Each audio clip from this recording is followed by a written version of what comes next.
I'm Atrell Nashar in Washington. The January jobs report is out. The economy added 143,000 jobs last month, and the unemployment rate fell slightly to 4%. Former President Donald. Perhaps the only thing former President Biden and President Trump have in common is ownership of the January jobs report. 1 month that saw 2 presidents and slower than expected job growth. Average hourly wages grew 4.1% over the past 12 months. That's faster than the rate of inflation. You kind of expect a period of time after inflation starts to come down that wage increases are higher than inflation to kind of bring things back to where they were. Cornell's Erica Grosjean, former commissioner of the Bureau of Labor Statistics, taking notice of an uptick in cuts to temporary jobs. As companies pull back on their temp hiring or release their temporary help workers, then that can often be predictive of longer-term job losses. As for what everyday Americans think is in store for the economy, new data from Gallup shows the country is split between those who think unemployment will increase or decrease. But levels of optimism about economic growth are the highest Gallup has recorded in 7 years. The election proved more voters trusted Donald Trump than Kamala Harris to handle the economy. But will he live up to their expectations? I don't have a timeline,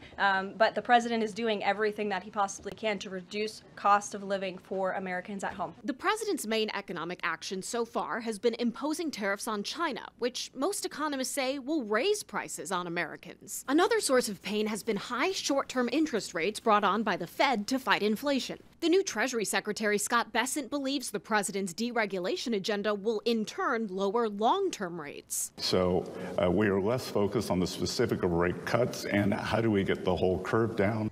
Consumers were relieved when President Trump decided to pause plans for tariffs on Canadian and Mexican goods. Now the U.S. will negotiate with each country on demands for border security. But if nothing changes, 25% tariffs on those imports are set to take effect in about 3 weeks. In Washington, I'm Atrell Nashar.